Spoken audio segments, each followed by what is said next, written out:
মুসলমান বন্ধুরা রে আমার, মানুষ হলো সৃষ্টির সেরা, মানুষ হলো আশরাফুল মখলুকাত।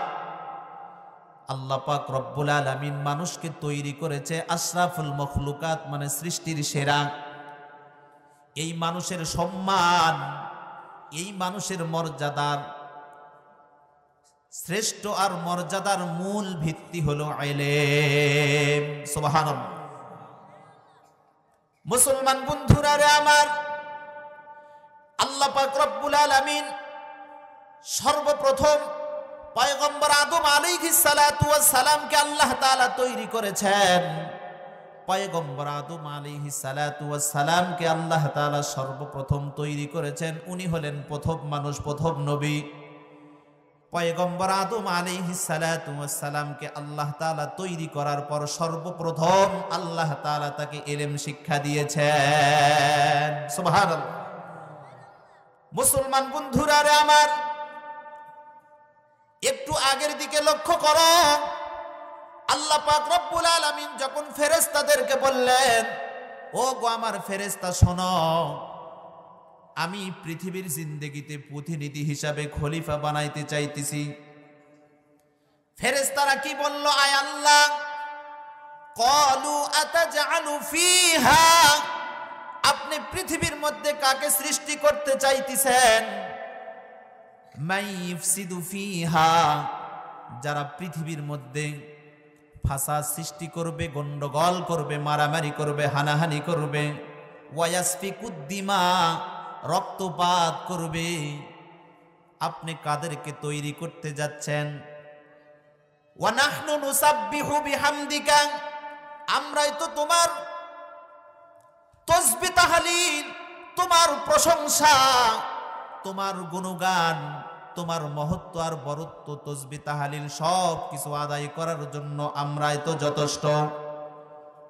আল্লাহ পাক রব্বুল আলামিন ফেরেশতাদেরকে কি বললেন? ও গো আমার ফেরেশতা শোনো, ক্বালা ইন্নী আ'লামু মা লা তা'লামুন। আল্লাহু আকবার।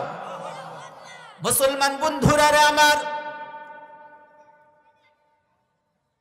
আল্লাহ পাক রব্বুল আলামিন ফেরেশতাকে বললেন, ও গো আমার ফেরেশতা, আমি আল্লাহ তাআলা যা জানি তোমরা কিন্তু তা জানো না। মুসলমান বন্ধুরা রে আমার, সমস্ত জ্ঞানের মালিক কে? কথা বলেন, সমস্ত জ্ঞানের মালিক কে?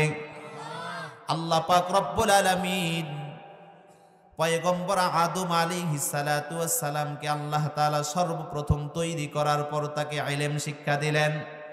আল্লাহ তাআলা বলেন, ওয়া আল্লামা আদামাল আসমাআ কুল্লাহা, পয়গম্বর আদম আলাইহিস সালাতু ওয়াস সালামকে আল্লাহ পাক রব্বুল আলামিন সমস্ত সামগ্রীর ইলম আল্লাহ তাআলা, আসমাউল হুসনার ইলম আল্লাহ তাআলা নবী পয়গম্বরকে শিক্ষা দিলেন। সুম্মা আরাদাহুম আলাল মালাইকা, এরপরে আল্লাহ তাআলা এই সমস্ত বস্তু সামগ্রীর নাম আল্লাহ তাআলা ফেরেশতাদের সামনে পেশ করলেন। ফেরেশতাদেরকে বললেন, কি বললেন? ফাকালা আম্বিউনি বিআসমা, ফাকালা আম্বিউনি বিআসমাই হাউলা, তোমরা এই সমস্ত বস্তু সামগ্রীর নাম তোমরা জানায় দাও, আমাকে বলে দাও। ইন কুনতুম সাদিকিন, যদি তোমরা সত্যবাদী হও।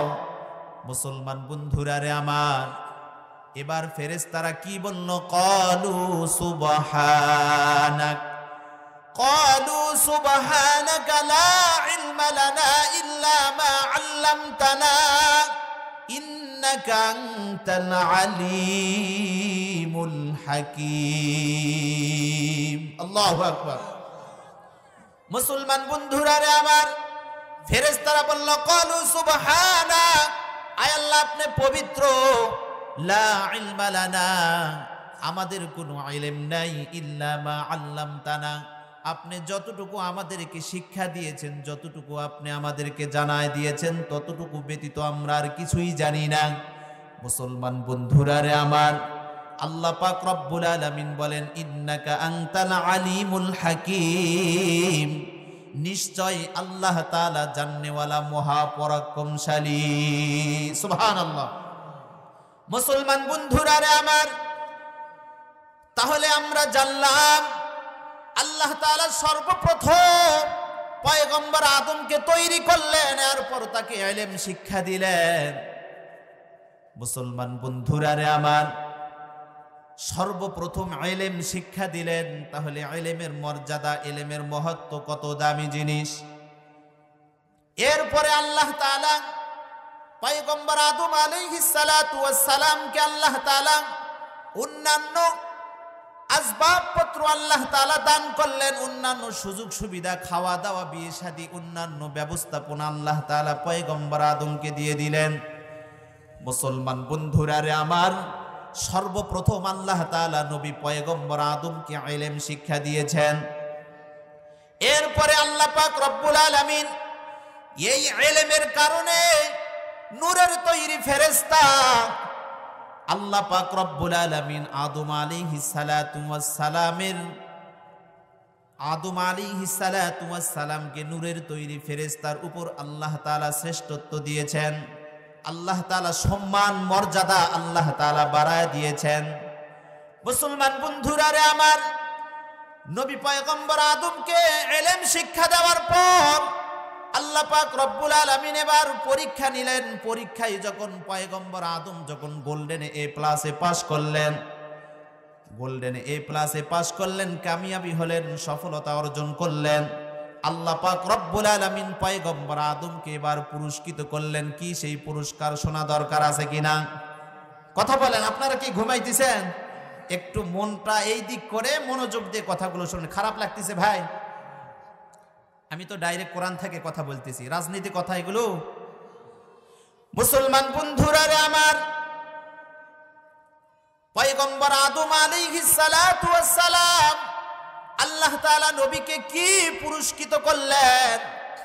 পয়গম্বর আদম আলাইহিস সালাতু ওয়াস সালামকে আল্লাহ তাআলা পুরস্কার হিসাবে এমন একটা পুরস্কার দিয়ে দিলেন, যেই পুরস্কারটা তামাম পৃথিবী স্মরণ রাখে, তামাম পৃথিবী দিলের মধ্যে সেই পুরস্কারটা স্মরণ রাখে, মনে রাখে। এমন একটা পুরস্কার, যতগুলো নিয়ামত আল্লাহ তাআলা মানুষকে দান করেছে, সমস্ত নিয়ামতের সমপক্ষ হতে পারে না। এমন একটা পুরস্কার, এমন একটা উজরতার প্রতিদান আল্লাহ তাআলা পয়গম্বর আদমকে দিয়ে দিলেন।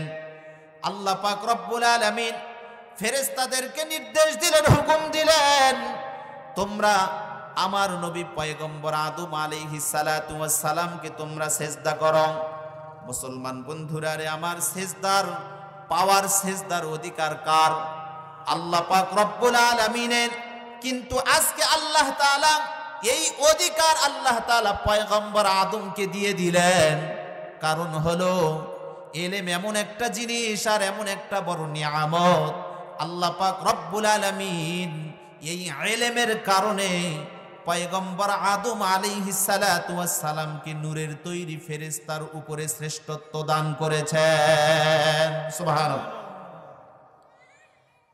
মুসলমান বন্ধুরা রে আমার, পয়গম্বর আদম আলাইহিস সালাতু ওয়াস সালামকে আল্লাহ তাআলা পুরস্কার দিলেন।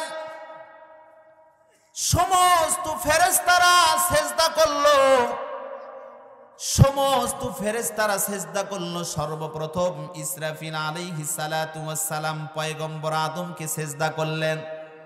আল্লাহ পাক রব্বুল আলামিন ইসরাফিল আলাইহিস সালাতু ওয়াস সালাম করলেন সর্বপ্রথম। এরপর জিবরিল আমিন সিজদা করলেন, এরপর অন্যান্য ফেরেশতারা সিজদা করলেন। কিন্তু সর্বপ্রথম ইসরাফিল আলাইহিস সালাতু ওয়াস সালাম পয়গম্বর আদমকে সিজদা করলেন।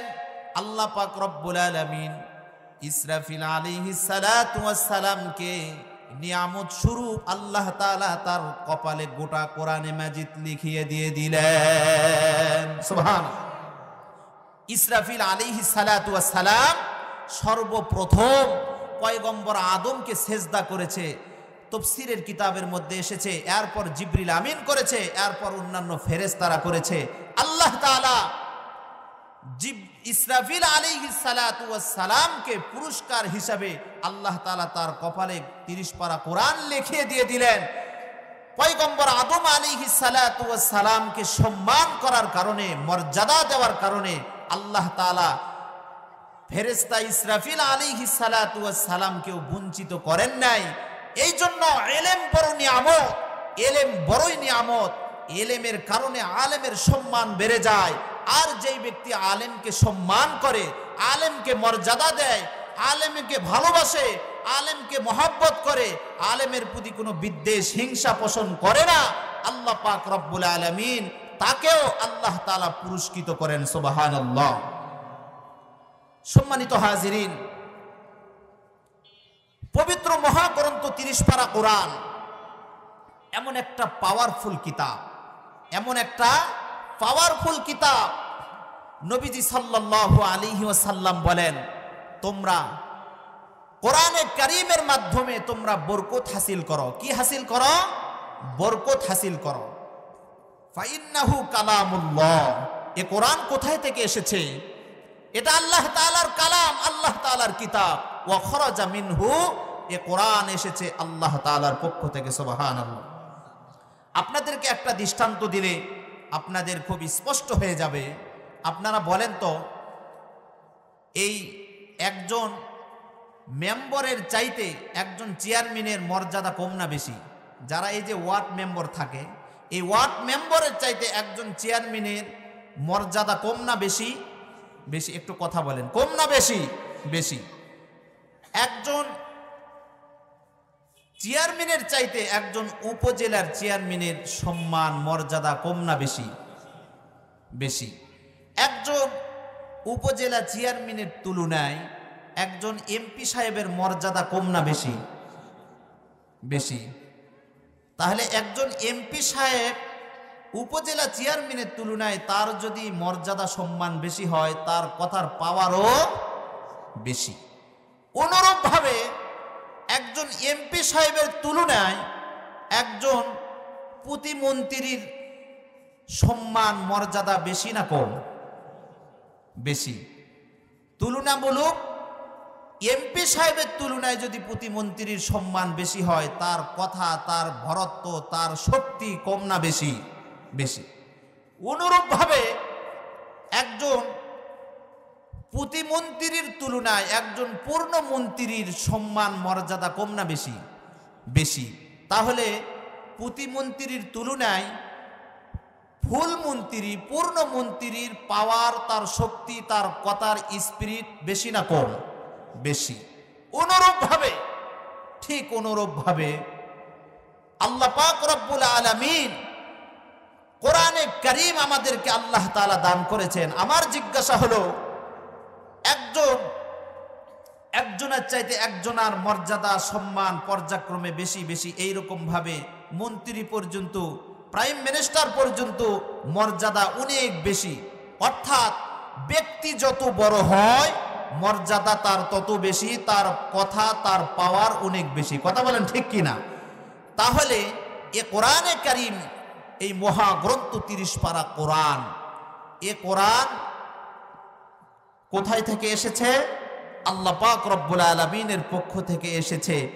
সমস্ত প্রাইম মিনিস্টার, সমস্ত মন্ত্রী, প্রতিমন্ত্রী, পূর্ণমন্ত্রী, সমস্ত বাংলাদেশ সহ পাকিস্তান, ভারত, যতগুলো তামাম গোটা পৃথিবীর সমস্ত প্রাইম মিনিস্টারের শক্তিকে যদি একত্রিত করা হয়, এক করা হয়, সমস্ত শক্তির তুলনায় আমার মাওলায়ে কারীম রব্বুল আলামিনের শক্তির পাওয়ার কম না বেশি?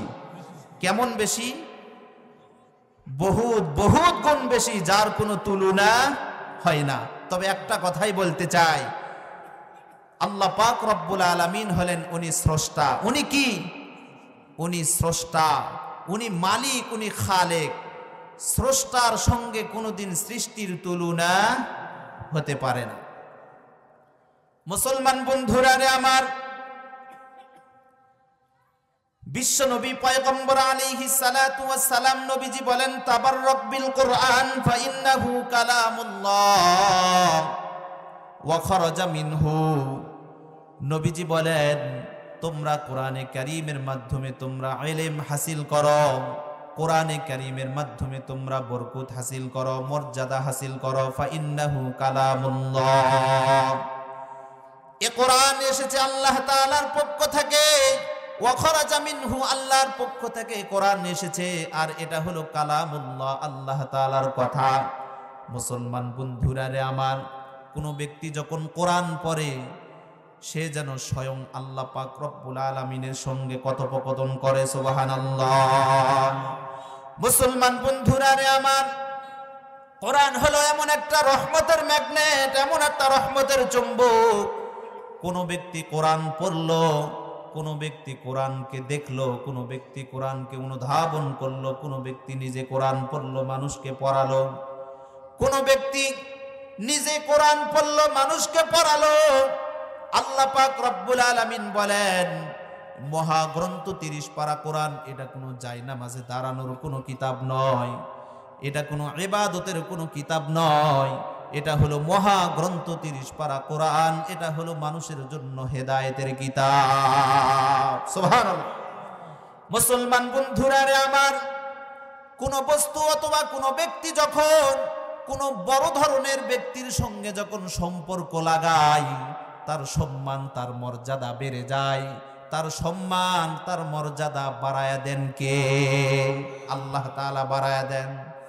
মুসলমান বন্ধুরা রে আমার, একই ভাটা থেকে আপনি ইট কিনে নিয়ে এসেছেন বাড়ি থেকে, আপনি ইট মসজিদের কাজে, নির্মাণের কাজে আপনি ব্যবহার করলেন, মসজিদের কাজের জন্য ইট আপনি ব্যবহার করলেন, আর সেখানে আপনি মাথা দিয়ে সুন্দরভাবে আল্লাহর কদমে আপনি সেজদা দিলেন। ওই একই ভাটার ইট আপনি পায়খানার কাজে, নির্মাণে ব্যবহৃত করলেন। কিন্তু যাদের বুঝবা, যাদের একটু বুদ্ধি হয়েছে, জুতাবিহীন কোনোদিন কোনো মানুষ টয়লেটে যায় না। কথা বলেন ঠিক কিনা? মানুষ জানে টয়লেট নাপাক জায়গা। মুসলমান বন্ধুরা রে আমার, যেই কথা আমি বলতেছি, কোন বস্তু বড় ধরনের কোন জিনিসের সঙ্গে যখন সম্পর্ক লাগাই, যখন সহবতে যায়, তার সম্মান তার মর্যাদা বেড়ে যায়। একই ভাটার ইট মসজিদের কাজে নির্মাণের কারণে ওই ইটের দাম আল্লাহ পাক রব্বুল আলামিনের কাছে অনেক বেশি, অনেক অনেক গুণ বেশি। আর ওই একই ভাটার ইট যখন আপনি পায়খানার কাজে নির্মাণে ব্যবহৃত করবেন, কোন শিশু বাচ্চা পর্যন্ত জুতাবিহীন পায়খানাতে ঢোকে না, প্রবেশ করে না। মুসলমান বন্ধুরা রে আমার, যার সাথে কোরআনের সম্পর্ক যত বেশি, তার মর্যাদা, তার সম্মান, তার শরাফত আল্লাহ পাক রব্বুল আলামিন তত বেশি বাড়ায় দেন। সুবহানাল্লাহ। মুসলমান বন্ধুরা রে আমার, বিশ্ব নবী পয়গম্বর আলাইহিস সালাতু ওয়াস সালাম বলেন, আল ইলমু নূরুন, ইলম হলো এমন একটা নূর, এমন একটা জ্যোতি, এমন একটা আলো। কোন ব্যক্তি যখন ইলম অর্জন করে, আল্লাহ পাক রব্বুল আলামিন বান্দার জন্য জান্নাতের বরাদ্দ করে দিয়ে দেন। সুবহানাল্লাহ। মুসলমান বন্ধুরা রে আমার, আল্লাহ পাক রব্বুল আলামিন যখন কোন সাধারণ কোন ব্যক্তির উপর যখন আল্লাহ তাআলা খুশি হয়ে যান, আল্লাহ তাআলা সঙ্গে সঙ্গে জান্নাতে আল্লাহ তাআলা তার জন্য একটা গৃহ, একটা বাড়ি আল্লাহ তাআলা নির্মাণ করে দেন।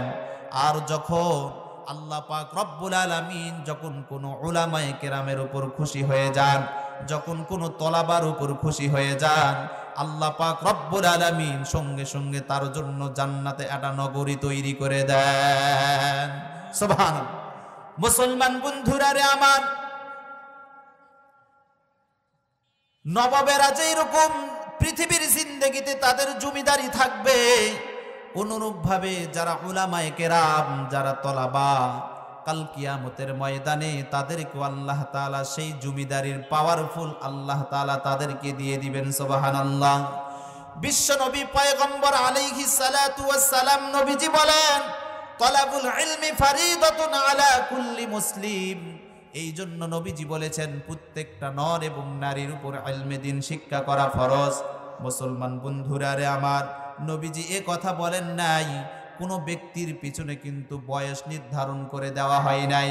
নবীজি কিন্তু হাদিসে কথা বলেন নাই কোনো মানুষের শৈশবকালেই ইলম অর্জন করতে হবে, এ কথা নবীজি বলেন নাই।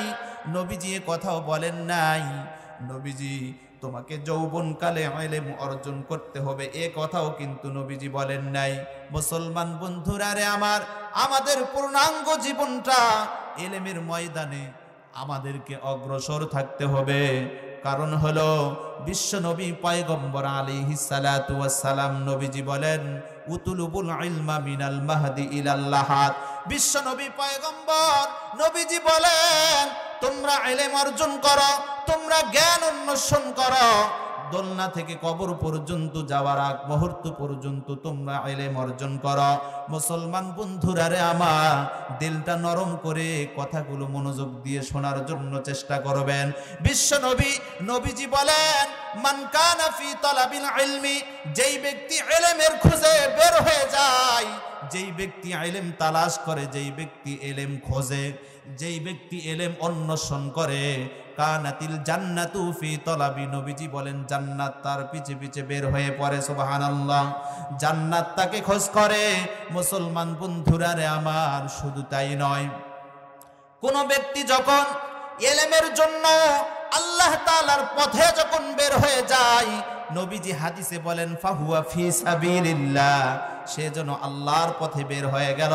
হাত্তা ইয়ারজিআ, যতক্ষণ পর্যন্ত সে ফিরে না আসবে ততক্ষণ পর্যন্ত সে যেন আল্লাহর দ্বীনের মধ্যে আল্লাহর খাস কুদরতি হাতে সে যেন থেকে যায়।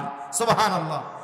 মুসলমান বন্ধুরা রে আমার, বিশ্ব নবী পয়গম্বর আলাইহিস সালাতু ওয়াস সালামের এই হাদিস থেকে আমরা জানলাম, বুঝলাম, একজন মুজাহিদ জিহাদের জন্য বাড়ি থেকে যখন বের হয়ে পড়ে, দেখবেন পথিমধ্যে যত বালা আর বিপদ আর আপদ আর মুসিবত আর যাই আসুক না কেন, আল্লাহ পাক রব্বুল আলামিন বলেন বান্দা, আমাকে রাজি খুশি করার জন্য বাড়ি থেকে তুমি বের হয়ে পড়েছো, বিদায় তোমার প্রত্যেকটা দুঃখ আর কষ্ট আর বেদনা আমি আল্লাহ পাক রব্বুল আলামিন সবগুলো উজরতের প্রতিদানে আমি মেপে নিয়ে নিলাম। সুবহানাল্লাহ। অনুরূপভাবে কোন তালেবে ইলম অন্বেষণ করার জন্য যখন ঘর থেকে বের হয়ে যায়, গন্তব্য পর্যন্ত এখন পর্যন্ত বুঝতে পারে নাই, এখন পর্যন্ত যাইতে পারে নাই, আল্লাহ পাক রব্বুল আলামিন ওই ব্যক্তির জন্য জান্নাতের পথ, জান্নাতের রাস্তা আল্লাহ তাআলা সহজ করে দিয়ে দেন। সকলে বলি সুবহানাল্লাহ। মুসলমান বন্ধুরা রে আমার, যে কথা বলতেছিলাম, যার সাথে কোরআনের যত সম্পর্ক হবে, কোরআনের যত গভীরতা হবে, কোরআনকে যে যত মহব্বত করবে, যে যত ভালোবাসবে, চাই সে ফেরেশতা হোক, চাই সে নবী রাসূল হোক, চাই সে ফেরেশতা হোক, চাই সে নবী রাসূল হোক, চাই সে ব্যক্তি হোক, চাই সে কোনো স্থান অথবা কোনো জায়গা হোক, চাই কোনো বস্তু হোক, আল্লাহ পাক রব্বুল আলামিন সকলের মর্যাদা সম্মান আল্লাহ তাআলা বাড়ায় দিয়ে দিবেন। সুবহানাল্লাহ। মুসলমান বন্ধুরা রে আমার, কোন ব্যক্তি যখন কোরআন পড়বে, কোরআন মানবে, কোরআন অনুযায়ী চলবে, আল্লাহ পাক রব্বুল আলামিন ওই ব্যক্তির সম্মান, ওই ব্যক্তির মর্যাদা আল্লাহ তাআলা বাড়ায় দিবেন। মুসলমান বন্ধুরা রে আমার, আল্লাহ পাক রব্বুল আলামিন কোরআনে হাকিমে আল্লাহ তাআলা এই কথাটাই আল্লাহ তাআলা বয়ান করেছেন, ইয়ারফাইল্লাহুল্লাযীনা আমানু মিনকুম ওয়াল্লাযীনা উতুল ইলমা দারাজাত। আল্লাহ তাআলা বলেন, তোমাদের মধ্যে যারা ঈমান এনেছে তারা হলো আমার কাছে সবচেয়ে বড় সম্মানিত ব্যক্তি। ওয়াল্লাযীনা উতুল ইলমা দারাজাত, আর ঈমানদারের মধ্যে আরো ভিআইপি পার্সেন্ট হলো তারা যারা হলো ইলমে ওহী, ইলমে দ্বীনের শিক্ষা অর্জন করেছে, তারা হলো আমার কাছে সবচেয়ে বড় ভিআইপি পার্সেন্টের মানুষ। সুবহানাল্লাহ। সম্মানিত মুসল্লি, আল্লাহ পাক রব্বুল আলামিন সমস্ত ঈমানদারের সম্মান মর্যাদা আল্লাহ তাআলার কাছে অনেক বেশি। তবে এই ঈমানদারের মধ্যে যারা ইলমে ওহী, যারা ধর্মীয় জ্ঞান, ধর্মীয় শিক্ষা যারা অর্জন করেছে, আল্লাহ তাআলার পক্ষ থেকে যারা এই ইলম প্রাপ্ত হয়েছে, তাদের মর্যাদা সম্মান আল্লাহ তাআলার কাছে অনেক বেশি। সুবহানাল্লাহ। এই কথাটাই আল্লাহ তাআলা কোরআনে হাকিমে আল্লাহ তাআলা এই কথাটাই আল্লাহ তাআলা জানায় দিলেন। মুসলমান বন্ধুরা রে আমার, বিশ্ব নবী পয়গম্বর আলাইহিস সালাতু ওয়াস সালাম নবীজি বলেন, তারাকতু ফীকুম আমরাইন লান তাদিল্লু মা তামাসসাকতুম বিহিমা কিতাবাল্লাহি ওয়া সুন্নাতা রাসূলি। নবীজি বলেন, আমি তোমাদের মাঝ থেকে বিদায় নিয়ে চলে গেলাম, তোমাদের মাঝে দুইটা জিনিস আমি রেখে গেলাম। এক নাম্বার হলো আল্লাহর কোরআন, মহাগ্রন্থ 30 পারা কোরআন। 2 নাম্বার হলো আমার সুন্নত।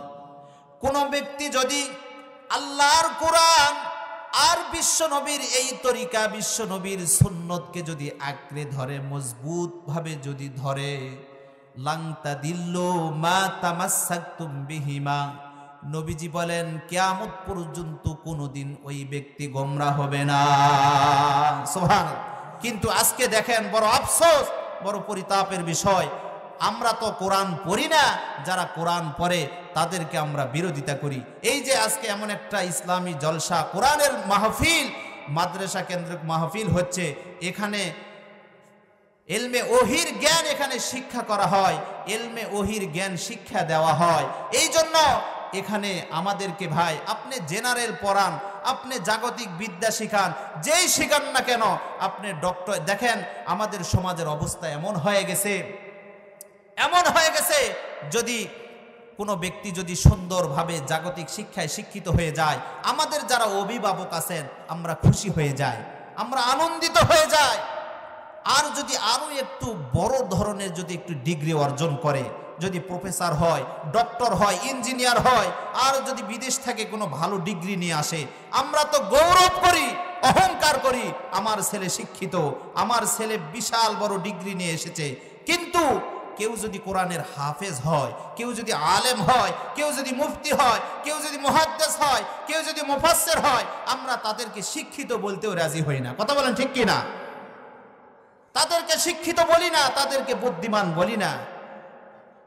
অথচ বিশ্ব নবী পয়গম্বর আলাইহিস সালাতু ওয়াস সালাম নবীজি বলেন, খায়রুকুম মান তাআল্লামাল কুরআনা ওয়া আল্লামা, তোমাদের মধ্যে সর্বোত্তম মানুষ হলো তারা যারা নিজে কোরআন পড়ে অপরকে শিক্ষা দেয়। সুবহানাল্লাহ। আমি বাংলা জানলাম, আমি ইংলিশ জানলাম, আমি গণিত জানলাম, আমি তথ্যযুক্তি যত বিজ্ঞান আছে দুনিয়ার লাইনে জেনারেল, এই সমকালীন যত বিদ্যা আর জ্ঞান আছে সব শিখলাম, কিন্তু কোরআনের বিদ্যা আমি শিখলাম না।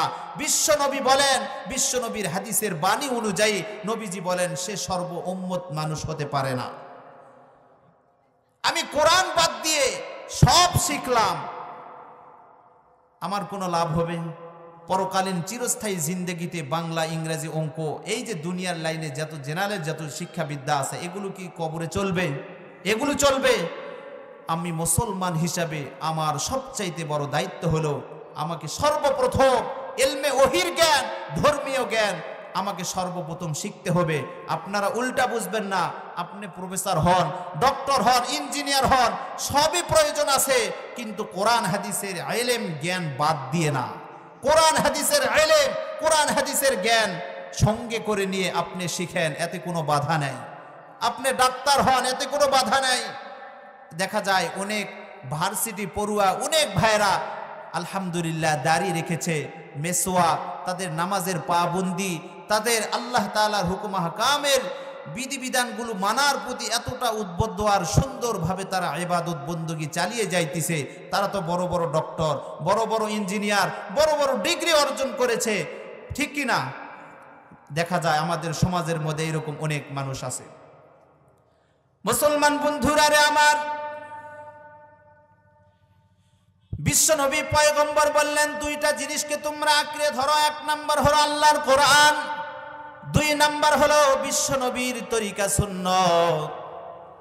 আজকে আমাদের সমাজের মধ্যে মানুষের অধপতনের মৌলিক 2টা কারণ, কথাগুলো ভালো করে মনে রাখেন। 1 নাম্বার হলো আমরা কোরআন ছেড়ে দিয়েছি, কোরআন পড়ি না, কোরআন অনুধাবনের চেষ্টাও আমরা করি না। কোরআনের ভিতরে যেই তালিম আর শিক্ষা আছে সেগুলোর উপর আমলও আমরা করি না। 1 নাম্বার, আমরা কোরআন ছেড়ে দিয়েছি। 2 নাম্বার হলো মামুলি বিষয়গুলোর ব্যাপারে আমরা পরস্পরে দ্বন্দ্ব আর ফেরকা।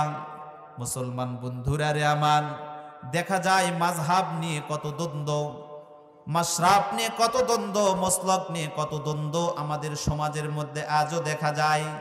বিশ্বনবী পয়গম্বর বলেন মানুষের অধঃপতনের 2টা কারণ। মুসলমান বন্ধুরা রে আমার, বিশ্বনবী পয়গম্বর আলাইহিস সালাতু ওয়াস সালাম নবীজি বললেন তোমরা কোরআন পড়ো, কোরআনের মাধ্যমে তোমরা বরকত হাসিল করো। আমাদেরকে বেশি বেশি কোরআন পড়তে হবে। কিন্তু আমাদের বাসায় কোরআন আছে, কিন্তু কোরআন আমরা কোনোদিন পড়ি না। কোরআনের উপর ময়লা পড়তে পড়তে 1.5 ইঞ্চি ময়লা পড়ে গেছে। রমজানুল মোবারক মাস যখন চলে আসে, হঠাৎ করে আমাদের মনটা কোরআনের দিকে চলে যায়। কথা বলেন ঠিক কিনা? আর 11টি মাস কোরআন খুলে দেখারও কোনো সুযোগ আমাদের হয় না। মুসলমান বন্ধুরা রে আমার,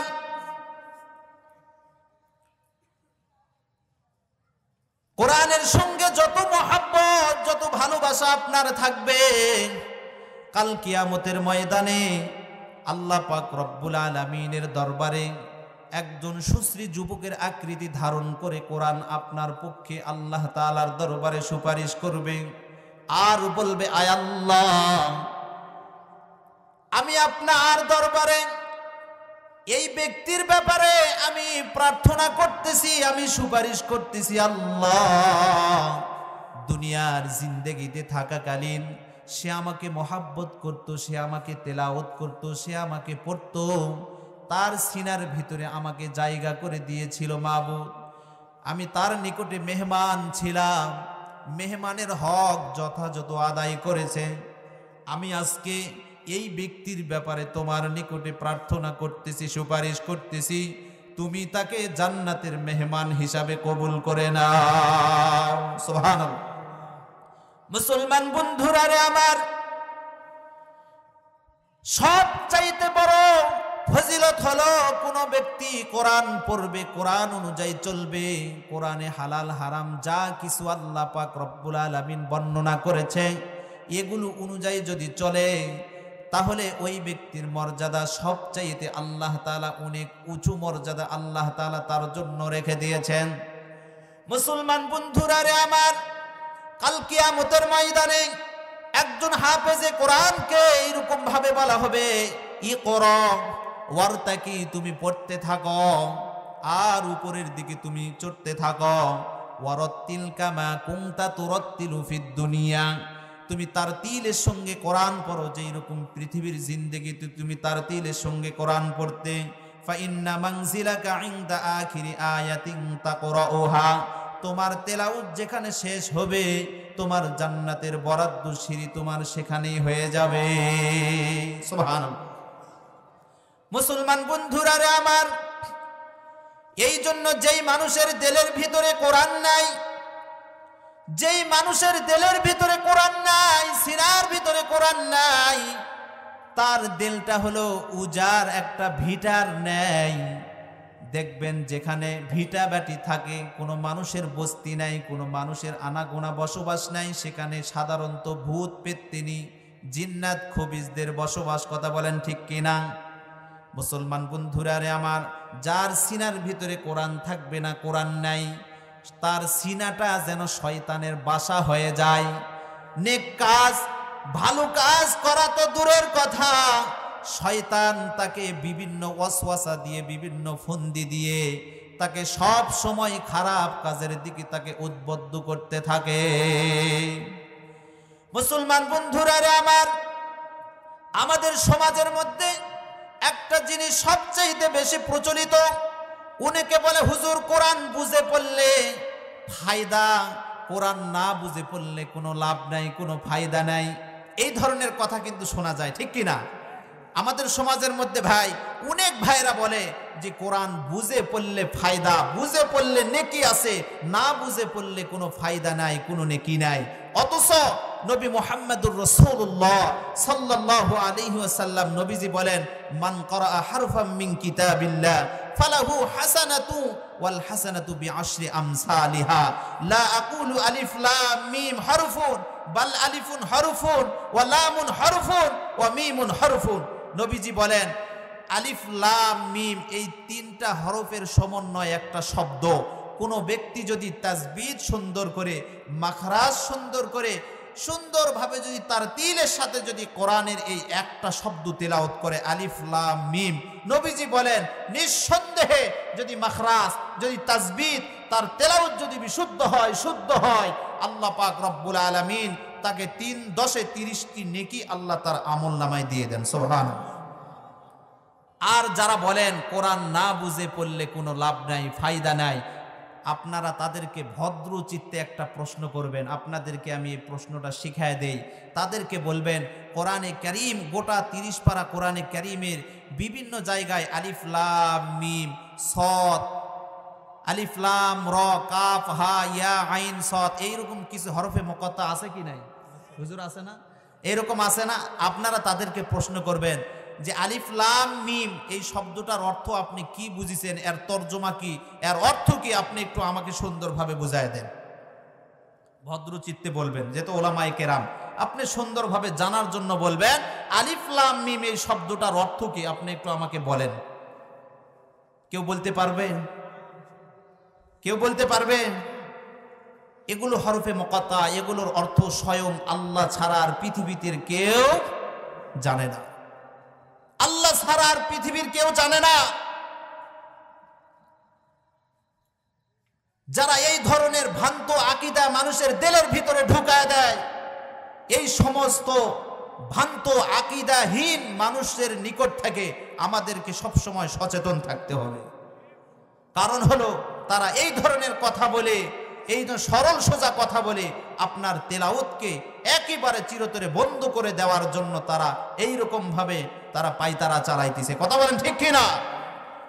মুসলমান বন্ধুরা আমার, বিশ্ব নবী পয়গম্বর আলাইহিস সালাতু ওয়াস সালাম নবীজি বললেন, কোন ব্যক্তির যদি তেলাওয়াত যদি শুদ্ধ হয়, মাখরাজ যদি সুন্দর হয়, সুন্দরভাবে যদি তার অর্থ যদি বিক্রে না যায়, শব্দ যদি বিক্রে না যায়, সুন্দরভাবে যদি তেলাওয়াত করে, আল্লাহ পাক রব্বুল আলামিন তার আমলনামায় 3×10 30টি নেকি আল্লাহ তাআলা তাকে দিয়ে দেন। সুবহানাল্লাহ। মুসলমান বন্ধুরা আমার, এই জন্য আমরা কোরআন পড়ব, নিজে পড়ব, নিজের ছেলে মেয়েদেরকে আমরা কোরআনের শিক্ষায় শিক্ষিত করব। কারণ হলো কাল কিয়ামতের ময়দানে কোরআন এমন একটা মহাগ্রন্থ, বিশ্বনবী পয়গম্বর বলেন আল কোরআনু শাফিউন, কোরআন হলো এমন একটা সুপারিশকারী কিতাব, এমন একটা মহাগ্রন্থ কিতাব, মুসাফফাউন, যার সুপারিশ আল্লাহ তাআলা স্বয়ং কবুল করে নেবেন। সুবহানাল্লাহ। ওয়া মাহিল্লুন মুসাদ্দাকুন, বিশ্বনবী পয়গম্বর বলেন কোরআন এমন একটা বিতর্ককারী কিতাব, যার বিতর্ক আল্লাহ তাআলা মেনে নেবেন। মান জাআলা আমামাহু কাদাহু ইলাল জান্নাহ, কোন ব্যক্তি যখন কোরআনকে সামনে রাখবে, কোরআন তেলাওয়াত করবে, কোরআন পড়বে, কাদাহু ইলাল জান্নাহ, এ কোরআন তাকে টেনে নিয়ে সঙ্গে জান্নাতে নিয়ে যাবে। সুবহানাল্লাহ। কোরআন তাকে টেনে নিয়ে ধাক্কা দিয়ে জান্নাতে নিয়ে যাবে। কারণ হলো কোরআন হলো সুপারিশকারী একটা কিতাব, কোরআন হলো বিতর্ককারী একটা কিতাব। এই কোরআনের সুপারিশ, এই কোরআনের বিতর্ক সব আল্লাহ তাআলা মেনে নেবেন। কারণ হলো এ কোরআন এসেছে আল্লাহ পাক রব্বুল আলামিনের পক্ষ থেকে। এই কারণে এই কোরআন কতদিনের জন্য? কথা বলেন, আজীবনের জন্য। কথা বলেন, এই কোরআন কতদিনের জন্য? আজীবনের জন্য। একজন মন্ত্রী শপথ গ্রহণ করে 5 বছর সেই ক্ষমতা পাওয়ার জন্য, তার মন্ত্রণালয়ে 5 বছর সে এই দায়িত্ব পালন করার জন্য শপথ নেয়। কিন্তু এই কোরআনে মাজিদ এটা কি 5 বছরের জন্য, 1 বছরের জন্য, 2 বছরের জন্য? আল্লাহ পাক রব্বুল আলামিন বলেন এ কোরআন হলো আজীবনের জন্য তোমাদের জন্য রহমত। সুবহানাল্লাহ। মুসলমান বন্ধুরা রে আমার, এই জন্য আমরা কোরআন পড়ব, কোরআন অনুযায়ী চলব। নবীজি বলেন, মান জাআলাহু আমামাহু কাদাহু ইলাল জান্নাহ, যেই ব্যক্তি কোরআন পড়লো, কোরআনকে সামনে রাখলো, কোরআনকে তাজিম করলো, কোরআনকে সম্মান করলো, কাদাহু ইলাল জান্নাহ, নবীজি বলেন কোরআন তাকে ধাক্কা দিয়া টেনে টেনে কোরআন তাকে জান্নাতে নিয়ে চলে যাবে। সুবহানাল্লাহ। ওয়ামান জাআলাহু খালফা যহরিহি, আর যে ব্যক্তি কোরআনকে পিছে রাখলো, কোরআন নিজে তেলাওয়াত করে না, কোরআন পড়ে না, কোরআনে আল্লাহ পাক রব্বুল আলামিন হালাল হারাম, বৈধ অবৈধ, জায়েজ নাজায়েজ যা কিছু আল্লাহ পাক রব্বুল আলামিন বর্ণনা করেছেন এগুলো কোনোটাই সেই মানে না। সাকাতহু ইলান নার, বিশ্বনবী পয়গম্বর বলেন এ কোরআন তাকে ধাক্কা দিয়া জাহান্নামে নিয়ে যাবে। নাউজুবিল্লাহ। জাহান্নাম সহ্য করার মতন ক্ষমতা আমাদের কারো নাই। মুসলমান বন্ধুরা রে আমার, দুনিয়ার আগুন সহ্য করার ক্ষমতা আমাদের কারো নাই। জাহান্নামের আগুন আমরা কিভাবে সহ্য করব?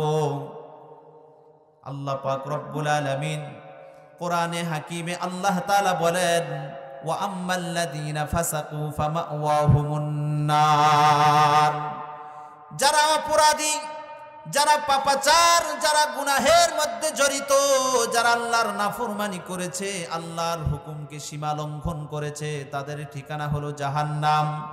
কুল্লামা আরাদু আইয়াখরুজু মিনহা, যখন তারা জাহান্নাম থেকে বের হওয়ার জন্য চেষ্টা করবে, জাহান্নাম থেকে পালানোর চেষ্টা করবে, উইদু ফিহা, পুনরায় তাদেরকে ফেরেশতারা আবার ওই জাহান্নামের মাঝখানে তাদেরকে আবার তাড়িয়ে দিবে। ওয়াকিলা লাহুম, আর তাদেরকে বলা হবে যুকু আযাবান নারিল্লাযী কুনতুম বিহি তুকাজ্জিবুন, যা তুমি দুনিয়ার জিন্দেগিতে তুমি মিথ্যা মনে করতে, আজকে তুমি সেই আযাবের স্বাদ আস্বাদন তুমি স্বাদ করতে থাকো, ভোগ করতে থাকো। মুসলমান বন্ধুরা রে আমার, কোন ব্যক্তিকে যদি জাহান্নামের ওই আগুন থেকে বের করে যদি দুনিয়ার আগুনে যদি ছেড়ে দেওয়া হয়, সঙ্গে সঙ্গে তার ঘুম চলে আসবে। কারণ হলো জাহান্নামের ওই আগুনের কষ্টের তুলনায় দুনিয়ার আগুনটা কিছুই না রে ভাই। আমাদের দিলটা একটু নরম করেন, আমাদের সকলকে দুনিয়া ছেড়ে বিদায় নিয়ে চলে যাইতে হবে। এই দুনিয়াটা থাকার জায়গা নয়, এই দুনিয়া থেকে আমাদেরকে সকলকেই যাইতে হবে। আসার সিরিয়াল আছে, যাওয়ার কিন্তু সিরিয়াল নাই। বিশ্ব নবী পয়গম্বর বলেন, কুম ফিদ দুনিয়া কাআন্নাকা গরিবুন আও আবিরু সাবিল, নবীজি বলেন দুনিয়াতে তুমি এমন ভাবে বসবাস করো, এমন ভাবে দুনিয়াতে তুমি চলো যেন হয় তুমি যেন একজন পথচারী, একজন প্রবাসীর মতন দুনিয়াতে তুমি জীবন যাপন করো। মুসলমান বন্ধুরা রে আমার, কতিপয় যুবক সাহাবী বিশ্বনবীর দরবারে এসে বিশ্বনবীকে বললেন, ইয়া রাসূলুল্লাহ, ইয়া হাবিবাল্লাহ, নবী গো, পৃথিবীর মধ্যে সবচাইতে উত্তম মানুষ কারা, সবচাইতে ভালো মানুষ কারা, সবচাইতে বুদ্ধিমান মানুষ কারা গো নবী? বিশ্বনবী পয়গম্বর আলাইহিস সালাতু ওয়াস সালাম নবীজি সাহাবীকে বললেন, পৃথিবীর মধ্যে সবচাইতে উত্তম মানুষ তো তারা যারা স্থায়িত্ব জিন্দেগি, পরকালের জিন্দেগি, স্থায়িত্ব জিন্দেগি, আখিরাতের জিন্দেগির জন্য যারা বেশি বেশি নেক আমল করে, দুনিয়ার জিন্দেগিতে বেশি বেশি নেক আমল করে, আল্লাহর গোলামি করে। মুসলমান বন্ধুরা রে আমার, বিশ্বনবী পয়গম্বর বলেন, আদ-দুনিয়া খুলিকাত লাকুম ওয়া আনতুম খুলিকতুম লিল আখিরাহ, আল্লাহ তাআলা মানুষকে দুইটা জগৎ দান করেছে। এক নাম্বার হলো দুনিয়ার জগৎ, দুই নাম্বার হলো পরকালের জগৎ। এই পরকালের জগতের সুখ শান্তি আরাম আয়েশের জন্য, জান্নাতের ভালো ভালো নাজ নিয়ামত ভক্ষণ করার জন্য আল্লাহ পাক রব্বুল আলামিন ইমতিহান স্বরূপ, পরীক্ষা স্বরূপ আল্লাহ তাআলা মানুষকে একটা জগৎ দিয়েছে। সেই জগতের নাম হলো দুনিয়ার জগৎ। কারণ হলো আখিরাতের কামাই করার জন্য একটা জগতের প্রয়োজন। আল্লাহ বলে, তোমাদের জন্য দুনিয়া সৃষ্টি করেছি আখিরাতের কামাই করার জন্য। আর আমি আল্লাহ তাআলা তোমাদেরকে রিজার্ভ করে নিলাম আখিরাতের জন্য। সুবহানাল্লাহ। মুসলমান বন্ধুরা রে আমার, এই জন্য আমরা নিজে ইলম শিখব, আমাদের ছেলে মেয়েদেরকে ইলম শিখাবো। এই তো আপনাদের নিকটে মাদ্রাসা, আমরা মাদ্রাসাতে তালেবে ইলম দিব, তাদেরকে হাফেজ বানাবো, তাদেরকে আলেম বানাবো, তাদেরকে মুফতি বানাবো। বিশ্বনবী পয়গম্বর হযরত ওসমান বিন আফফান রাদিয়াল্লাহু তাআলা আনহু থেকে বর্ণিত, নবীজি বলেন কাল কিয়ামতের ময়দানে হাসরের দিন, সেদিন কেউ কারো পরিচয় দিবে না, ইয়া নাফসি ইয়া নাফসি বলতে থাকবে। মানুষগুলো যেন গরু ছাগলের মতন, ভেড়া বকরির মতন ছুটাছুটি করতে থাকবে। সেই দিন আল্লাহ পাক রব্বুল আলামিন 3 কিসিমের মানুষকে আল্লাহ তাআলা পারমিশন দিয়ে দিবে জান্নাতে সুপারিশ করার জন্য।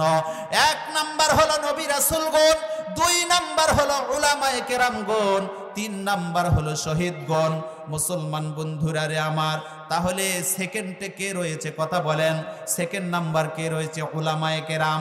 আল্লাহ তাআলা উলামায়ে কেরামকে যারা মহব্বত করবে, উলামায়ে কেরামদেরকে যারা দিল থেকে ভালোবাসবে, হিংসা পোষণ করবে না, কাল কিয়ামতের ময়দানে যখন একজন আলেম যখন জান্নাতে চলে যাবে, ওই আলেমকে যারা দুনিয়ার জিন্দেগিতে মহব্বত করত, ভালোবাসতো, দিল দিয়ে প্রাণ দিয়ে সহযোগিতা করত, টাকা পয়সা শ্রম বুদ্ধি দিয়ে সর্ব ব্যাপারে সহযোগিতা করত, আলেম জান্নাতে চলে যাবে। আর এই ব্যক্তি মহব্বত করার কারণে পিছন দিক থেকে তাকাবে, ফেরেশতারা বলবে তোমরা তাকাইতেছো কেন? ফেরেশতারা বলবে তাকে আমরা মহব্বত করতাম, ভালোবাসতাম। তখন এই ব্যক্তি হাক সারে ডাক দিয়ে বলবে, হযরত আপনি কি আমাকে চিনেন না? আপনাকে আমি দুনিয়াতে মহব্বত করতাম, ভালোবাসতাম, দিল থেকে কত ধরনের আলাপ গুজব তোমার সঙ্গে আমি করেছি, আজকে আমি জাহান্নাম হয়ে গেছি, তোমাকে মহব্বত করেছি, দিল থেকে ভালোবেসেছি, আজকে আমি বিপদের মধ্যে পড়ে গিয়েছি। সেই দিন আলেম ওই ব্যক্তির জন্য সুপারিশ করবে। আল্লাহ পাক রব্বুল আলামিন ফেরেশতাদেরকে বলবে, রে ফেরেশতারা বাধা দিও না। কারণ হলো বিশ্বনবী পয়গম্বর বলেন, বুখারীর হাদিস, আলমারউ মা মান আহাব্বা, দুনিয়ার জিন্দেগিতে যার সঙ্গে যার মহব্বত, আখিরাতের জিন্দেগিতে তার সঙ্গে তার পরকাল। সুবহানাল্লাহ। মুসলমান বন্ধুরা রে আমার, বিশ্বনবী পয়গম্বর আলাইহিস সালাতু ওয়াস সালাম নবীজি বলেন, কুন আলিমান, আমার সাথে আপনারা পড়েন, কুন আলিমান আও মুতাআল্লিমান আও মুহিব্বান আও মুত্তাবিআন। নবীজি বলেন তুমি আলেম হও, অথবা তুমি আও মুতাআল্লিমান, তুমি তালেবে ইলম হও, তুমি ধর্মীয় শিক্ষায় তুমি আত্মনিয়োগ হয়ে যাও, আও মুহিব্বান, অথবা তুমি আলেমকে মহব্বত করো, ভালোবাসো, আও মুত্তাবিআন, অথবা আলেমকে অনুসরণ করো। ওয়ালা তাকুনিল খামিসা ফাতুহলিক, 5 নাম্বার দলে ঢুকিও না, আলমকে বিদ্বেষ পোষণ করিও না, হিংসা করিও না। মুসলমান বন্ধুরা রে আমার, আমাদেরকে সর্ব ব্যাপারে উলামায়ে কেরামের শরণাপন্ন হতে হবে, তাদেরকে কখনো ঘৃণার চোখে তাকানো যাবে না। এই জন্য দুনিয়ার জিন্দেগিতে রে ভাই, একটা ছেলেকে আপনি হাফেজ বানান, আলেম বানান, কোনোদিন আপনার লস হবে না। দেখবেন এই ছেলে কাল কিয়ামতের ময়দানে আপনার জন্য বড় সহায়ক হয়ে যাবে, আপনার জন্য বড় সুপারিশগাহ হয়ে যাবে। এই জন্য আজ থেকে আমরা নিয়ত করব, আজম করব, তালেবে ইলমদেরকে মহব্বত করব। আমি নিজে ইলম শিখতে পারি নাই, আমার বয়স হয়ে গেছে 60, 70, 100 কোটায় আমার বয়স পা দিয়েছে, কোনো আফসোস করার কোনো কারণ নাই। আপনার লাতিপুতি আপনার মেয়ের ছেলেকে দেন, তার ছেলেকে দেন, আপনার প্রতিবেশী আপনজনদেরকে তাদেরকে সুপরামর্শ দিয়ে মাদ্রাসাতে ভর্তি করে দেন। দেখবেন এই ছেলের ওসিলাই কাল কিয়ামতের ময়দানে আল্লাহ পাক রব্বুল আলামিন আপনাকে জান্নাতের বরাদ্দ করে দিয়ে দিবেন। সুবহানাল্লাহ। মুসলমান বন্ধুরা রে আমার, ইসলামের 4র্থ নাম্বার খলিফা হযরত আলী রাদিয়াল্লাহু তাআলা আনহু। কয় নাম্বার খলিফা বলেন তো? 4র্থ নাম্বার খলিফা হযরত আলী রাদিয়াল্লাহু তাআলা জন্য আসে, উনাকে আবার হুজুরের ভুল ধরার জন্য আসে। কথা বলেন ঠিক কি না? ঠিক কি না?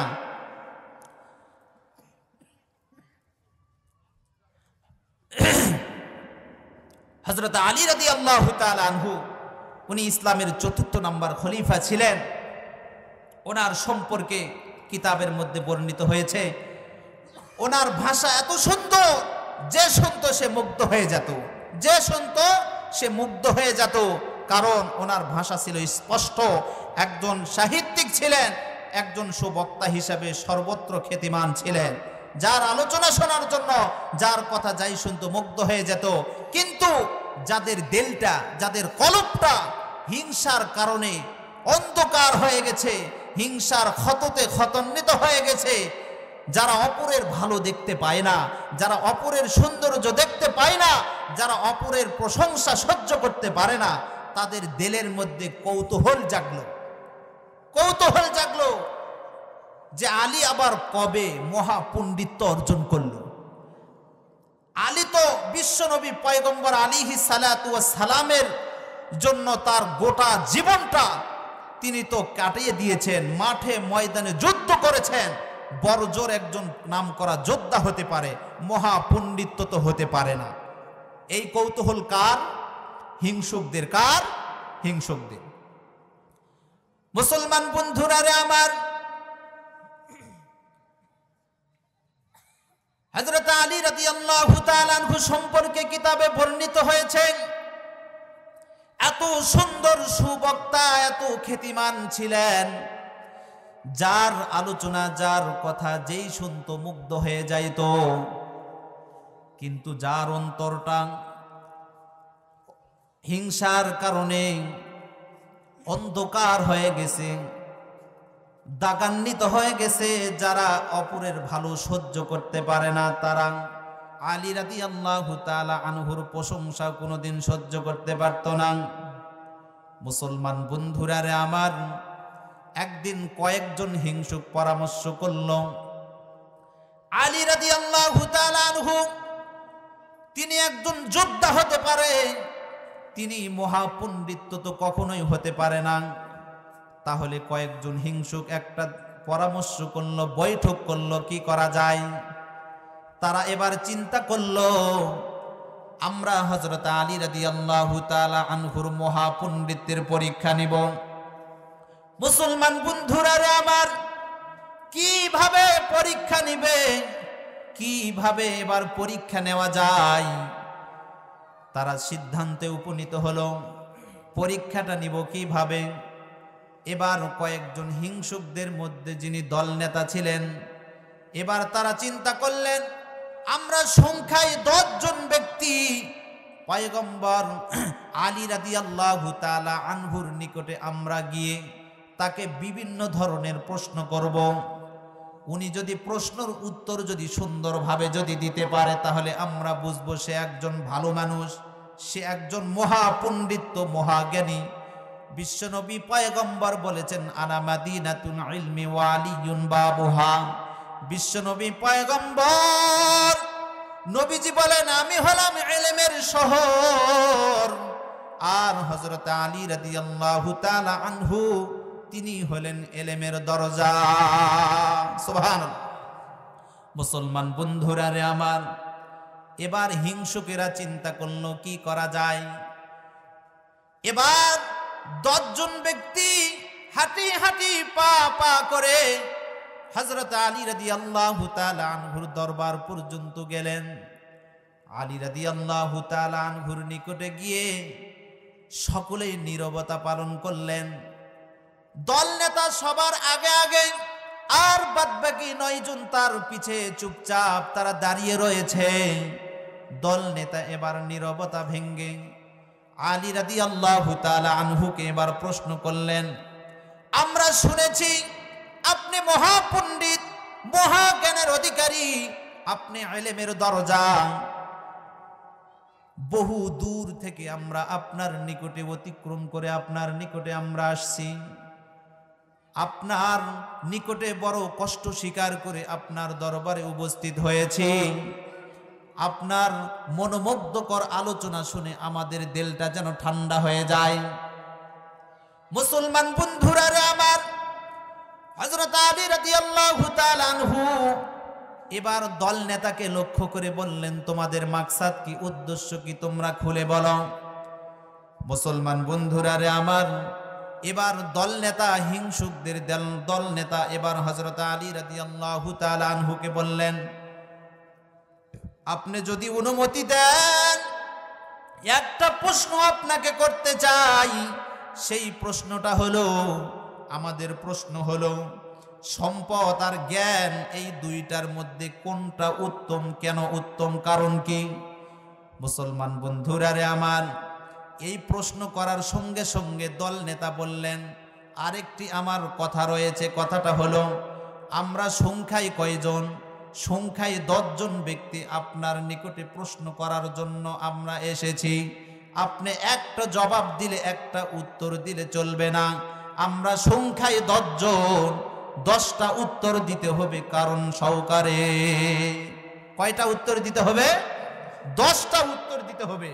একটা প্রশ্ন, উত্তর কটা? 10টা।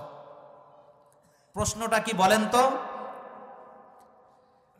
আলোচনা খালি যদি আমরা শুনি, ডান কান্দে শুনলাম আর বাম কান্দে বের করে দিলাম, কোনো ফায়দা হবে না ভাই। আমাদের আলোচনা আমাদের জীবনে বাস্তবায়ন করতে হবে।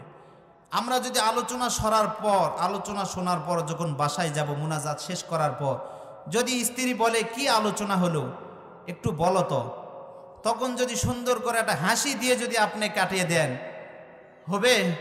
একটু 2-1 আয়াত এদিক সেদিক বক্তা কি বলল আপনি সুন্দরভাবে একটু শোনায় দিতে হবে, তাহলে বোঝা যাবে আপনি আলোচনা শুনেছেন। আমাদের দিল প্রাণটা এই দিকে সুন্দরভাবে মোতাওয়াজ্জ হয়ে আলোচনা শুনতে হবে। অনেক ভাই শুধুমাত্র এখানে তার দেহটা রয়েছে, কিন্তু তার দিলটা বিভিন্ন জায়গায় ঘুরতেছে, ঠিক কিনা?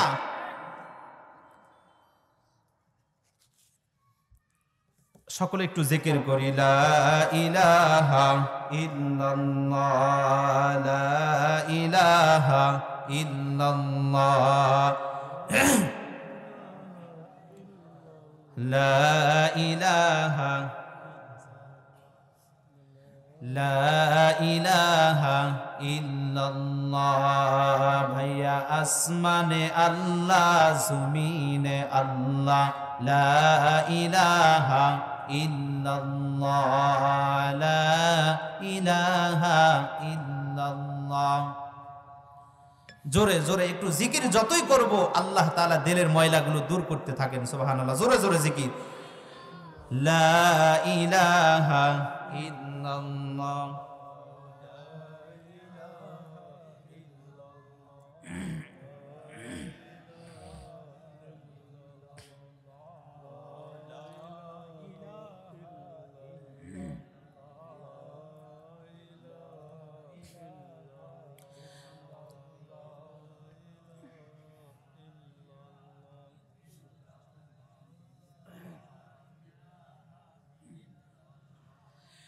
لا إله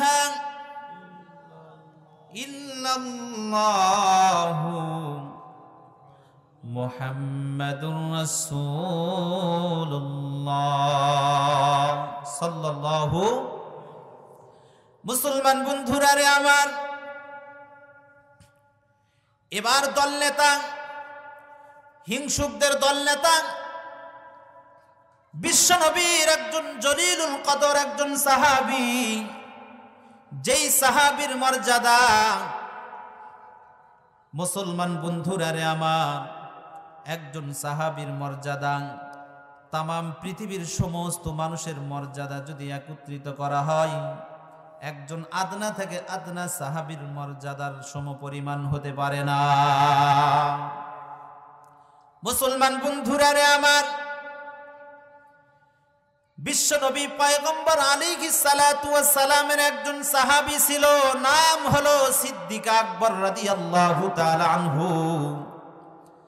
তার সম্পর্কে ওমর ইবনে খাত্তাব রাদিয়াল্লাহু তাআলা আনহু তিনি বলতেন, আমার তামাম জিন্দেগীর সমস্ত নেক আমল আপনাকে আমি দিয়ে দিলাম, বিনিময়ে গারে সুরের 3 রাতের ইবাদত আপনি আমাকে দিয়ে দেন। মুসলমান ভাইরা আমার, ওমর ইবনে খাত্তাব রাদিয়াল্লাহু তাআলা আনহু তার তামাম জিন্দেগির চাইতে ওমর ইবনে খাত্তাব রাদিয়াল্লাহু তাআলা আনহু তার তামাম জিন্দেগির চাইতে সিদ্দিক আকবর রাদিয়াল্লাহু তাআলা আনহুর গারে সুরের 3 রাত্রির ইবাদতকে বেশি মনে করতেন। সুবহানাল্লাহ। সেই সাহাবী যারা হলেন সত্যের মাপকাঠি, যারা বিশ্বনবী পয়গম্বরের সহবত অর্জন করেছেন, যাদের সম্মান, যাদের মর্যাদা দুনিয়ার কোনো মানুষের মতন নয়। মুসলমান বন্ধুরা রে আমার, সেই 10 জন ব্যক্তি হযরত আলী রাদিয়াল্লাহু তাআলা আনহুর নিকটে প্রশ্ন করার জন্য গিয়েছে। প্রশ্নটা হলো, সম্পদ আর জ্ঞান এই দুইটার মধ্যে কোনটা উত্তম? কেন উত্তম আপনাকে বলতে হবে, শুধু জবাব দিলে চলবে না, একটা উত্তর দিলে চলবে না। আমরা আপনার নিকটে 10 জন ব্যক্তি, আমরা আপনার কাছে এসেছি, আমাদেরকে 10টা উত্তর দিয়ে সংখ্যায় 10 পূর্ণ করতে হবে। মুসলমান ভাইরা আমার, এবার হযরত আলী রাদিয়াল্লাহু তাআলা আনহু কিছুক্ষণ চিন্তায় পড়ে গেলেন। তারা কি কোনো মাকসাদ, কোনো উদ্দেশ্য নিয়ে আমার দরবারে এসেছে, নাকি আমাকে পরীক্ষা করার জন্য এসেছে? মুসলমান বন্ধুরা রে আমার, বিশ্ব নবীর সাহাবী হযরত আলী রাদিয়াল্লাহু তাআলা আনহু উনি একটু নড়ে চড়ে বসলেন। এবার উনি দল নেতাকে সম্বোধন করে দল নেতাকে বললেন, প্রশ্ন করেছেন সম্পদ এবং জ্ঞান দুইটার মধ্যে কোনটা উত্তম? আপনাদের প্রশ্ন আমি শুরু করতেছি, উত্তর দেওয়ার পালা শুরু করতেছি। মনোযোগ দিয়ে কথাগুলো আমার শোনেন।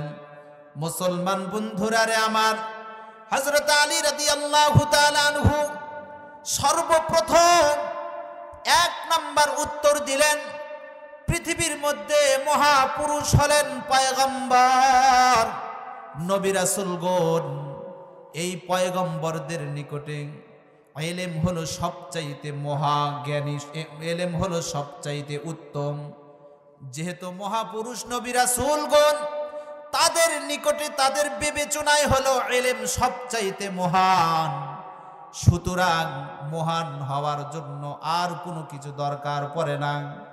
বিশ্বনবী পয়গম্বর আলাইহিস সালাতু ওয়াস সালাম নবীজি ইলম অর্জন করার ব্যাপারে নবীজি উদ্বুদ্ধ করেছেন। সুবহানাল্লাহ। মুসলমান বন্ধুরা রে আমার, বিশ্বনবী পয়গম্বর হাদিসে বলেন, ইন্নাল মালাইকাতা তাদউ আজনিহাতাহা লিযাল্লি তালিবিল ইলম। কোন ব্যক্তি যখন ইলম অর্জন করার জন্য বের হয়, আল্লাহকে সন্তুষ্ট করার জন্য, ওই তালেবে ইলমের জন্য আল্লাহ পাক রব্বুল আলামিন নূরের পর বিছায়া দেন। সুবহানাল্লাহ। মুসলমান বন্ধুরা রে আমার, প্রথম নাম্বার উত্তর আলী রাদিয়াল্লাহু তাআলা আনহু প্রথম নাম্বার উত্তর দিলেন, যেহেতু পৃথিবীর বুকে মহাপুরুষ হলেন নবী রাসূলগণ, তাদের নিকটে ইলম শ্রেষ্ঠ, ইলম হলো মহান। ইলমের চাইতে, ধর্মীয় ইলম বিদ্যার চাইতে আর কোনো জিনিস মহান হতে পারে না। অতএব সম্পদের চাইতে জ্ঞান উত্তম। কয় নাম্বার উত্তর এটা? 1 নাম্বার উত্তর আপনারা মনে রাখেন। 2 নাম্বার উত্তর হলো, সম্পদ পাহারা দিতে হয়, সম্পদ সিকিউরিটি দিয়ে সুন্দরভাবে পাহারা দিতে হয়, তাছাড়া চুরি হয়ে যায়। সম্পদকে আগরার জন্য মানুষ রাখতে হয়। কারো যদি কোনো প্রাইভেট কার থাকে, দেখা যায় ওখানে গেটম্যান থাকে না, সিকিউরিটি থাকে, কোনোভাবেই যেন গাড়ি যেন এদিক সেদিক না হয়। একজন নাইট ডিউটি পালন করে, একজন দিনের বেলা দায়িত্ব পালন করে। মুসলমান বন্ধুরা রে আমার, হযরত আলী রাদিয়াল্লাহু তাআলা আনহু 2 নাম্বার উত্তর দিলেন, সম্পদ পাহারা দিতে হয়, ইলম কোনোদিন পাহারা দিতে হয় না। অতএব সম্পদের চাইতে জ্ঞান উত্তম। কয় নাম্বার উত্তর হলো?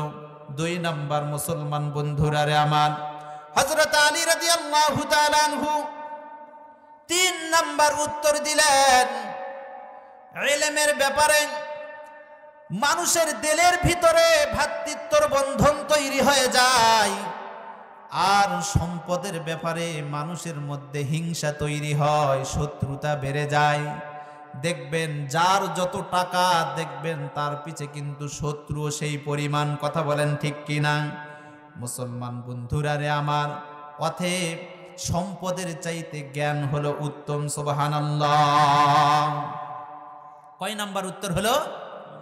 মুসলমান বন্ধুরা রে আমার, হযরত আলী রাদিয়াল্লাহু তাআলা আনহু এবার 4 নাম্বার উত্তর, এবার দল নেতাকে বললেন 4 নাম্বার উত্তর হলো, ইলম যতই বিতরণ করা হয়, যতই ইলমের খেদমত করা হয়, যতই ইলমের জন্য ময়দানে কাজ করা হয়, তত ইলম বৃদ্ধি পায়। সুবহানাল্লাহ।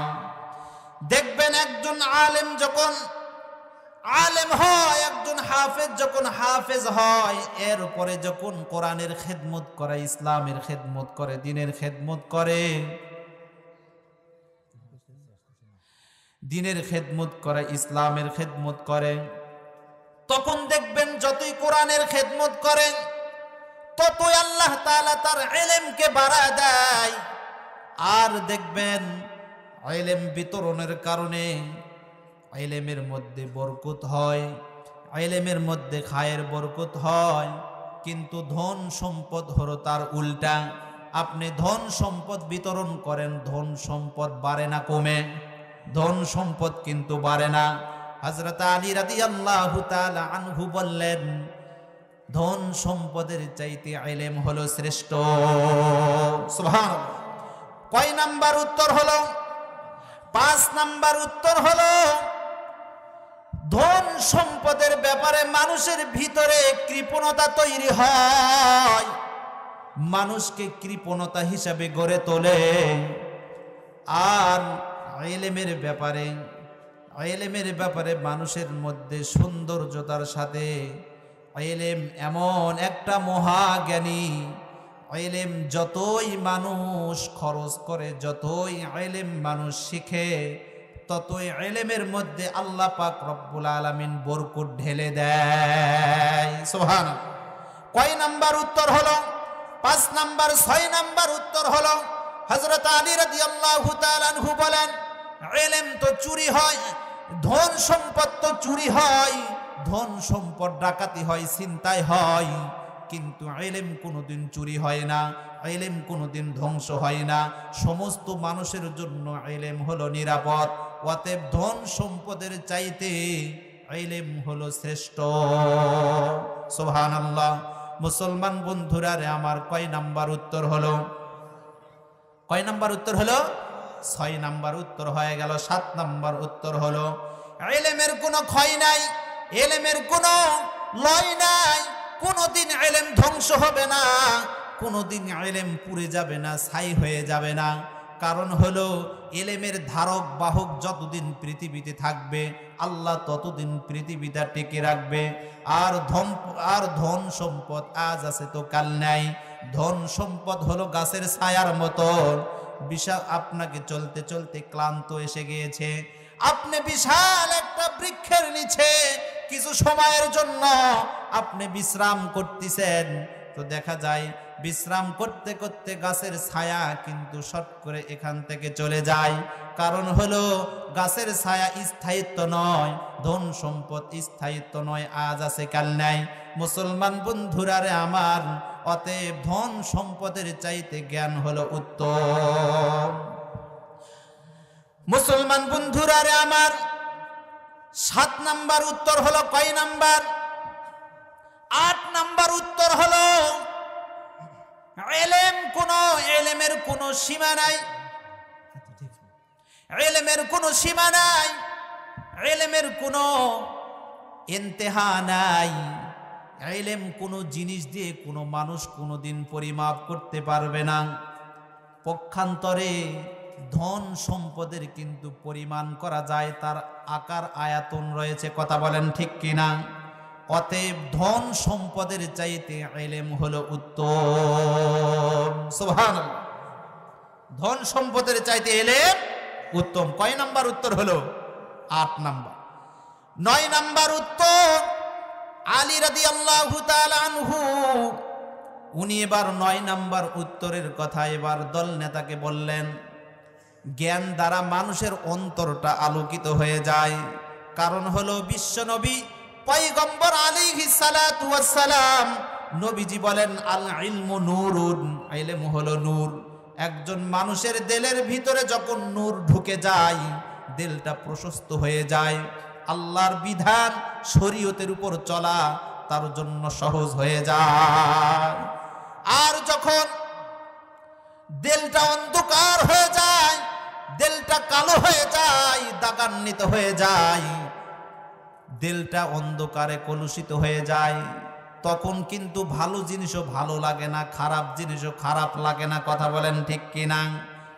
9 নাম্বার উত্তর, হযরত আলী রাদিয়াল্লাহু তাআলা আনহু তিনি দল নেতাকে 9 নাম্বার উত্তর দিলেন, জ্ঞান মানুষের অন্তরকে আলোকিত করে, আর সম্পদ মানুষের দিলকে কলুষিত করে, অন্ধকার করে। অতএব জ্ঞান সম্পদের চাইতে জ্ঞান হলো উত্তম এবং শ্রেষ্ঠ। সুবহানাল্লাহ। মুসলমান বন্ধুরা রে আমার, 10 নাম্বার উত্তর হলো হযরত আলী রাদিয়াল্লাহু তাআলা আনহু এবার হিংসুকদের দল নেতাকে 10 নাম্বার উত্তর দিলেন, সম্পদের তুলনায় ইলম হলো শ্রেষ্ঠ। কারণ কিতাবের মধ্যে বর্ণিত আছে, রাজিনা কিসমাতাল জাব্বারি ফিনা লানা ইলমুন ওয়ালিল আ'দা ইমালুন ফাইন্নাল মালা ইয়াফনা আন করিব ওয়া ইন্নাল ইলমা লা ইয়াজালু। ইলম এমন একটা জিনিস, আলী রাদিয়াল্লাহু তাআলা আনহু তিনি বলেন, আমরা আল্লাহ তাআলার বন্টনের উপর আমরা সন্তুষ্টি হয়ে গেছি, আমরা খুশি হয়ে গেছি, আমরা সন্তুষ্টি। কারণ হলো আমাদের জন্য আল্লাহ তাআলা ইলম রেখে দিয়েছেন, আর কাফেরদের জন্য, নাস্তিকদের জন্য, হিংসুকদের জন্য আল্লাহ তাআলা ধন সম্পদ দিয়েছেন। মুসলমান বন্ধুরা রে আমার, ফাইন্নাল মালা ইয়াফনা আন করিব, মাল তো অচিরেই ধ্বংস হয়ে যাবে। মাল হলো গাছের ছায়ার মতন, আজ আছে কাল নাই। ওয়া ইন্নাল ইলমা লা ইয়াবকা ওয়া ইন্নাল ইলমা ইয়াবকা লা ইয়াজালু। আর ইলম কোনোদিন ধ্বংস হবে না, ইলম কোনোদিন চিরে যাবে না, ফাটে যাবে না, পচে যাবে না, কোনোদিন নষ্ট হবে না। হযরত আলী রাদিয়াল্লাহু তাআলা আনহু উনি বলেন, অতএব ধন সম্পদের চাইতে জ্ঞান হলো শ্রেষ্ঠ।